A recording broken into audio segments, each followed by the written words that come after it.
कल्पना कीजिए किसी इंसान की जिसके हाथ में पूरे 35 लाख रुपए का एक चेक है। 35 लाख बहुत बड़ी रकम है। बिल्कुल। और उस चेक पर किए गए हस्ताक्षर भी 100% असली है। स्याही सूख चुकी है, बैंक की मुहर लगी है। अब वो इंसान पूरे आत्मविश्वास के साथ बैंक जाता है, चेक जमा करता है, लेकिन कुछ दिनों बाद पता चलता है कि चेक बाउंस हो गया है। जो कि बहुत आम बात है आजकल। हाँ, तो स्वाभाविक सी बात है, इसके बाद अदालत का दरवाजा खटखटाया जाता है। लेकिन अदालत सारी दलीलें सुनने के बाद फैसला सुनाती है कि जिस व्यक्ति ने ये चेक दिया है वो एक भी पैसा देने के लिए कानूनी रूप से बाध्य नहीं है। अरे, ये सुनकर तो कोई भी हैरान रह जाएगा। बिल्कुल, सुनने में ये किसी पहेली जैसा लगता है ना। मेरा मतलब है, अगर चेक असली है, हस्ताक्षर असली है, तो अदालत पैसे दिलाने से कैसे मना कर सकती है? ये उलझन बहुत ही आम है। मतलब हमारे समाज में ये धारणा गहराई तक बैठी हुई है कि अगर किसी कागज पर, खासकर किसी बैंक के चेक पर हस्ताक्षर हो गए तो वो एक अटल सत्य बन जाता है। सही बात है। लोगों को लगता है कि हस्ताक्षरित चेक कोई जादू की छड़ी है जो अदालत के जरिए हवा से पैसे पैदा कर देगी। लेकिन कानूनी दुनिया में कोई भी चेक शून्य में काम नहीं करता। शून्य में काम नहीं करता मतलब वो एक रसीद की तरह होता है। अगर ये साबित ही ना हो पाए कि कोई लेन देन हुआ था या कोई सामान खरीदा गया था, तो वो रसीद, वो चेक महज एक कागज का टुकड़ा रह जाता है। Okay, let's unpack this. चलिए इसे थोड़ा विस्तार से समझते हैं। आज हम जिस डीप डाइव में गोता लगाने वाले हैं उसका आधार है 15 अप्रैल 2026 की हद दिलचस्प रिपोर्ट। ये रिपोर्ट सच में आंखें खोलने वाली है। बिल्कुल, ये रिपोर्ट छत्तीसगढ़ हाईकोर्ट के एक हालिया फैसले पर रोशनी डालती है जिसने इस पूरे कानूनी भूचाल को जन्म दिया है। तो चलिए सीधे उस कहानी पर चलते हैं, क्योंकि हर जटिल कानूनी सिद्धांत के पीछे कुछ इंसानों की कहानी होती है। सही कहा। तो ये मामला है अनूप गिडवानी का, जो इस केस में अपील करता है, और महेंद्र सिंह ठाकुर का, जो प्रतिवादी है। कहानी की शुरुआत एक जमीन के सौदे से होती है। अनूप का दावा है कि उसने एक जमीन खरीदने के लिए महेंद्र को 35 लाख रुपए एडवांस के तौर पर दिए। 35 लाख एडवांस? हाँ, और यहाँ जो सबसे बड़ा पेंच है वो ये कि अनूप के अनुसार ये पूरी की पूरी रकम नकद यानी कैश में दी गई थी। अरे बाप रे, 35 लाख रुपए नकद! यही वो नींव है जिस पर आगे चलकर पूरा केस डगमगाने वाला है। इतनी बड़ी रकम का नकद लेन देन वित्तीय कानूनों की नजर में हमेशा हमेशा संदेह पैदा करता है। बिल्कुल। खैर, आगे की कहानी ये है कि अनूप के मुताबिक न तो जमीन की रजिस्ट्री हुई और ना ही महेंद्र ने पैसे वापस किए, जो कि अक्सर प्रॉपर्टी के विवादों में होता है। हाँ, लेकिन गारंटी के तौर पर महेंद्र ने पंजाब नेशनल बैंक के 2 चेक सौंप दिए। चेक नंबर 968460 और 968461। जब अनूप ने ये चेक बैंक में लगाए तो वो अपर्याप्त राशि यानी खाते में पैसे न होने के कारण बाउंस हो गए। फिर तो पक्का नेगोशिएबल इंस्ट्रूमेंट्स एक्ट के तहत कानूनी नोटिस भेजा गया होगा। बिल्कुल सही। भुगतान न होने पर मामला अदालत की चौखट तक पहुंच गया। 2016 में रायपुर के न्यायिक मजिस्ट्रेट ने अपना फैसला सुनाया। उन्होंने धारा 138 के तहत महेंद्र को दोषी माना। उन्हें 6 महीने की जेल और 35 लाख रुपए जुर्माने की सजा सुनाई गई। प्रथम दृष्टया ये फैसला बिल्कुल सीधा लगता है। हाँ, मजिस्ट्रेट ने चेक देखा, बाउंस होने की रिपोर्ट देखी, हस्ताक्षर का मिलान किया और बस सजा सुना दी। निचली अदालतों में अक्सर ऐसा ही होता है। मतलब मजिस्ट्रेट मुख्य रूप से तकनीकी पहलुओं को देखते हैं। क्या चेक दिया गया था, क्या वो बाउंस हुआ, क्या कानूनी नोटिस समय पर भेजा गया। तकनीकी जांच, राइट? हाँ, अगर इन सवालों का जवाब हाँ है तो वे सीधे सजा सुना देते हैं। लेकिन न्याय प्रक्रिया यहीं खत्म नहीं होती। अपील का प्रावधान इसीलिए होता है ताकि ऊपरी अदालतें सबूतों की गहराई से जांच कर सकें। और बिल्कुल यही हुआ। अगस्त 2017 में मामला अतिरिक्त सत्र न्यायाधीश के पास पहुंचा। सत्र न्यायालय का काम सिर्फ तकनीकी जांच करना नहीं होता, बल्कि वे पूरे मामले के तथ्यों और सबूतों को फिर से तौलते हैं। और उन्होंने न्यायिक मजिस्ट्रेट की सजा को पूरी तरह से पलट दिया। महेंद्र को बरी कर दिया गया। जिसके बाद अनूप ने हाईकोर्ट का दरवाजा खटखटाया होगा। उसको भरोसे पर पैसे दे देते हैं और गारंटी के तौर पर एक हस्ताक्षरित ब्लैंक चेक रख लेते हैं। हाँ, लोग अक्सर ऐसा करते हैं। तो अगर चेक पर हस्ताक्षर करने वाले ने खुद वो चेक दिया है तो फिर सत्र न्यायाधीश उसे बरी कैसे कर सकते हैं? क्या साइन किया हुआ चेक खुद में एक पक्का सबूत नहीं है? What's fascinating here is, यहाँ जो बात सबसे दिलचस्प है वो ये है कि इसका जवाब अनुमान और सबूत के बीच चलने वाले कानूनी संघर्ष में छिपा है। अनुमान और सबूत? हाँ, कानून में एक अवधारणा होती है जिसे सबूत का भार या बर्डन ऑफ प्रूफ कहते हैं। अपीलकर्ता के वकील का हाई कोर्ट में यही तर्क था कि चूंकि हस्ताक्षर असली हैं, इसलिए एनआई एक्ट की धारा 118 और 139 के तहत अदालत को ये मान लेना चाहिए कि ये चेक किसी कानूनी कर्ज को चुकाने के लिए ही दिया गया था। अच्छा, इसे वैधानिक धारणा कहा जाता है, राइट? बिल्कुल, इसे अंग्रेजी में स्टैट्यूटरी प्रिजम्पशन कहते हैं। तो इसका मतलब कानून मानकर चलता है कि अगर चेक है तो कोई ना कोई कर्ज भी रहा होगा। शुरुआत में हाँ। जब कोई हस्ताक्षर चेक अदालत में पेश होता है तो सबूत का भार चेक देने वाले यानी आरोपी पर आ जाता है। हाँ। अदालत उससे कहती है कि हम तो मान रहे हैं कि तुम पर कर्ज था, अब तुम साबित करो कि ऐसा नहीं था। समझ गई। लेकिन यहाँ सुप्रीम कोर्ट के एक पुराने और बेहद अहम फैसले का जिक्र आता है। कमला एस बनाम विद्याधरन एमजे, जो 2007 का मामला है। ये केस क्यों महत्वपूर्ण है? क्योंकि सुप्रीम कोर्ट ने स्पष्ट किया था कि धारा 139 के तहत जो ये अनुमान लगाया जाता है वो खंडन योग्य है। खंडन योग्य होने का अर्थ है कि ये कोई पत्थर की लकीर नहीं है, इसे तोड़ा जा सकता है। ठीक कहा आपने। आरोपी को इसे तोड़ने के लिए हर संदेह से परे जाकर खुद को बेकसूर साबित करने की जरूरत नहीं होती। उसे बस संभावनाओं की प्रबलता दिखानी होती है। मतलब कोई ठोस कारण देना होता है। हाँ, उसे अदालत के सामने ऐसी परिस्थितियां रखनी होती हैं जिनसे ये लगने लगे कि शायद कोई कानूनी कर्ज था ही नहीं।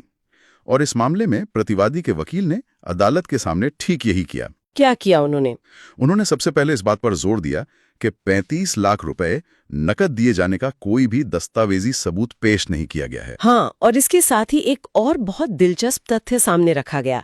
चेक बैंक में पेश होने से बहुत पहले ही 29 अगस्त 2012 को प्रतिवादी ने बैंक को स्पष्ट निर्देश दे दिया था कि इन चेकों का भुगतान रोक दिया जाए, जिसे बैंकिंग भाषा में स्टॉप पेमेंट कहते हैं। बिल्कुल, लेकिन रुकिए, यहाँ थोड़ी उलझन हो सकती है।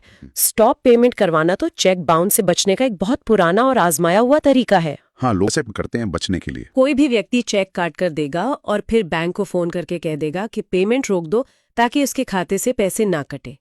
क्या ये इस बात का सीधा सबूत नहीं माना जाना चाहिए कि महेंद्र की नीयत खराब थी और वो पैसे हड़पना चाहता था? पहली नजर में ये किसी जालसाज की चाली लगती है, लेकिन अदालतें सिर्फ बयानों पर नहीं जाती, वे घटनाओं की टाइमलाइन या समय सीमा को बहुत बारीकी से देखती हैं। टाइमलाइन मतलब किस दिन क्या हुआ? बिल्कुल। प्रतिवादी ने स्टॉप पेमेंट से जुड़े आधिकारिक दस्तावेज अदालत में पेश किए। अदालत ने पाया कि स्टॉप पेमेंट का ये निर्देश तब दिया गया था जब मामला किसी भी अदालत या विवाद के रूप में सामने नहीं आया था।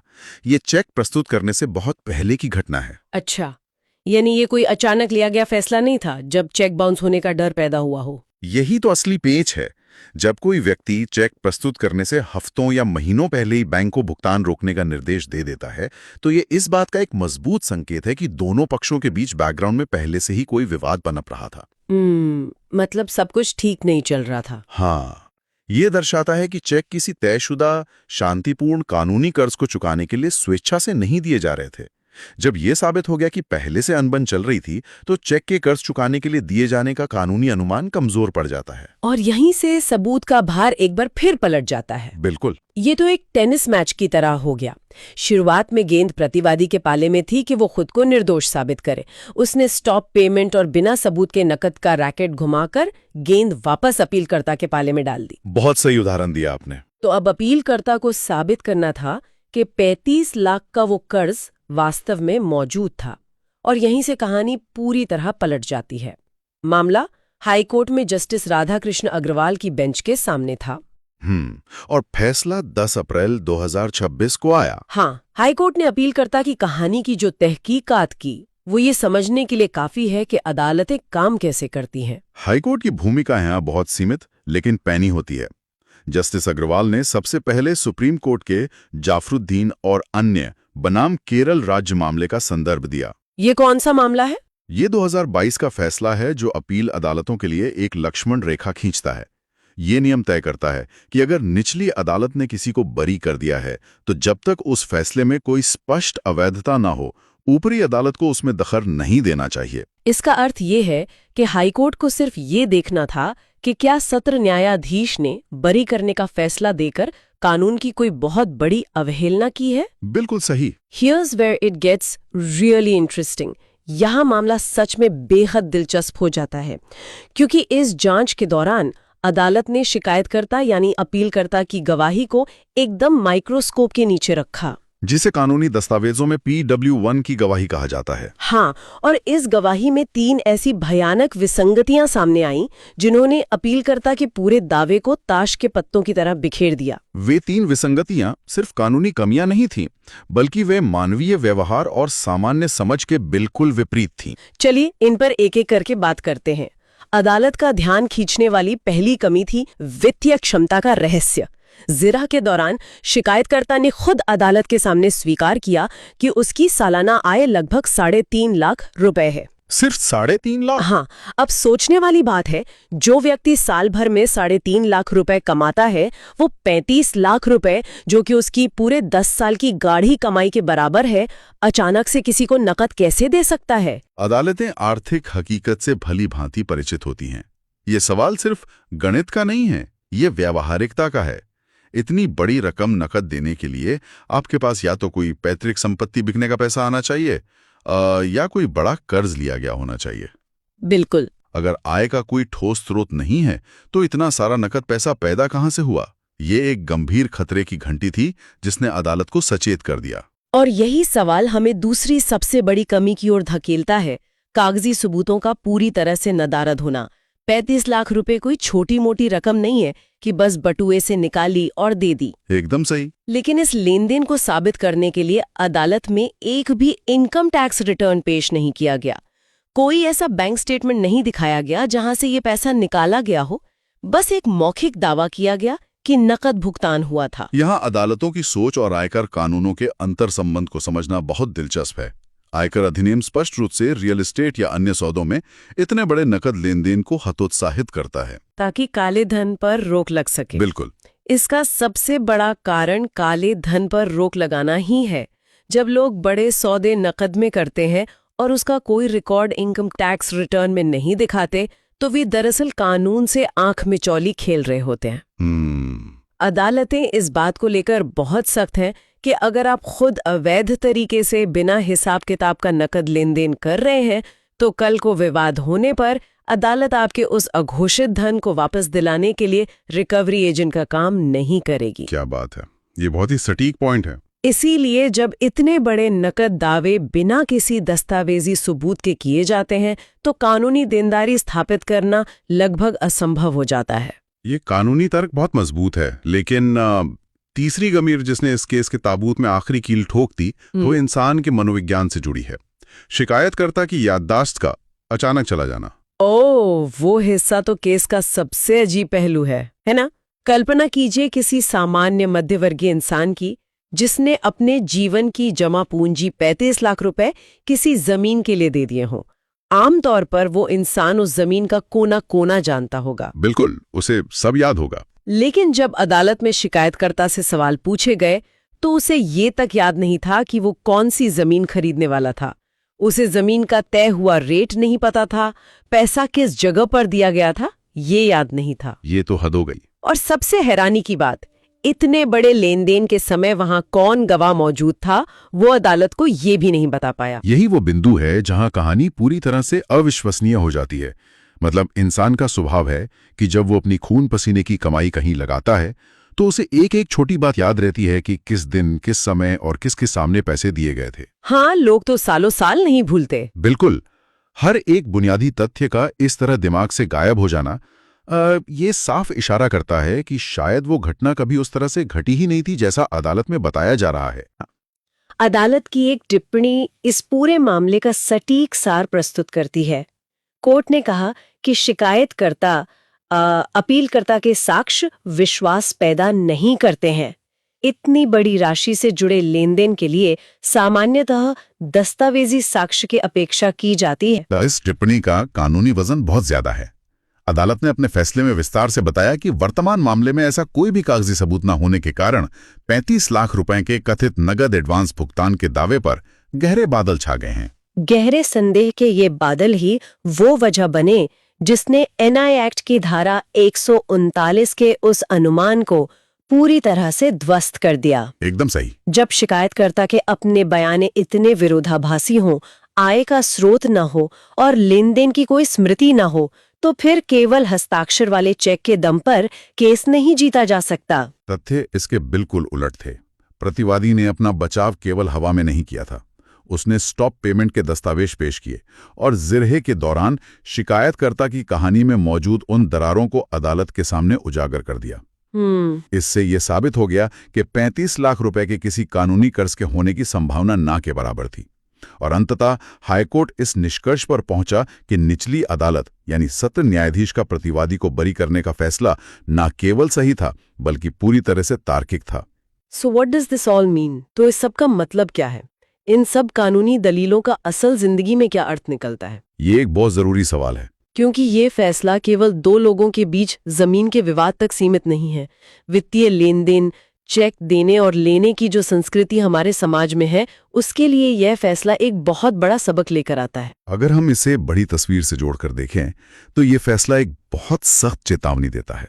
समाज में अक्सर लोग केवल एक चेक हासिल कर लेने को अंतिम जीत मान लेते हैं। हाँ, सोचते हैं कि बस अब तो पैसा मिल ही जाएगा। लेकिन ये फैसला याद दिलाता है कि चेक अपने आप में पैसे की अंतिम गारंटी नहीं है, ये सिर्फ भुगतान का एक जरिया है। अगर उस भुगतान के पीछे कोई वैध और साबित किया जा सकने वाला कारण नहीं है तो वो चेक अदालत में आपकी कोई मदद नहीं कर सकता। इसका सीधा मतलब ये है कि किसी से भी नकद लेन देन करते समय अगर सिर्फ चेक के भरोसे बैठे हैं तो ये एक बहुत बड़ा जोखिम है, खासकर बड़े वित्तीय मामलों में। बिल्कुल। अगर कोई ये साबित ना कर पाए कि पैसा कब दिया गया, कहाँ दिया गया और वो पैसा आया कहाँ से, अगर उन पैसों का जिक्र किसी अग्रीमेंट, रसीद या इनकम टैक्स रिटर्न में नहीं है, तो महज बाउंस हुआ चेक अदालत में जीत नहीं दिला सकता। आपको अदालत को संतुष्ट करना ही होगा कि सामने वाले पर आपकी कानूनी देनदारी बनती थी। ये बात उन लोगों पर भी लागू होती है जो व्यापार में अक्सर ब्लैंक चेक या बिना पूरी जानकारी भरे हुए चेक दूसरों को दे देते हैं। हाँ, ये भी बहुत आम है। हालांकि ये फैसला चेक देने वाले के पक्ष में गया है, लेकिन इसका अर्थ ये नहीं है कि कोई भी आसानी से चेक देकर मुकर सकता है। इस मामले में प्रतिवादी इसलिए बच सका क्योंकि उसने स्टॉप पेमेंट का कदम समय रहते उठाया था और शिकायतकर्ता की कहानी में ही इतनी खामियां थीं कि वो अपने ही बुने हुए जाल में उलझ गया। तो अगर इस मामले के अंतिम पड़ाव की बात करें, छत्तीसगढ़ हाईकोर्ट ने 10 अप्रैल 2026 को क्या अंतिम निर्णय लिया? अदालत ने अपीलकर्ता अनूप गिडवानी की दोनों अपीलों को पूरी तरह से खारिज कर दिया। हाईकोर्ट ने सत्र न्यायालय के फैसले को उचित ठहराया और स्पष्ट किया कि बरी करने के आदेश में कानून की कोई अनदेखी नहीं हुई है। इस प्रकार महेंद्र सिंह ठाकुर को चेक बाउंस के इस भारी भरकम मामले से पूरी तरह मुक्त कर दिया गया। न्यायपालिका का ये दृष्टिकोण उन तमाम लोगों के लिए एक नजीर है जो सोचते हैं कि कानूनी प्रक्रियाएं सिर्फ मशीनी तरीके से काम करती हैं। अदालतें सतही सबूतों जैसे सिर्फ एक हस्ताक्षर से कहीं आगे जाकर लेन देन की मंशा और उसकी सत्यता को परखती हैं। ये बहुत महत्वपूर्ण बात है। डिजिटल भुगतान और कड़े वित्तीय नियमों के इस मौजूदा दौर में बड़े लेन देन को बिना किसी दस्तावेजी सबूत के अंजाम देना कानूनी रूप से खुद के पैर पर कुल्हाड़ी मारने जैसा है। बिल्कुल। सबूत का भार हमेशा उन दावों को साबित करने की मांग करता है जो अदालत के कटघरे में खड़े होकर किए जाते हैं।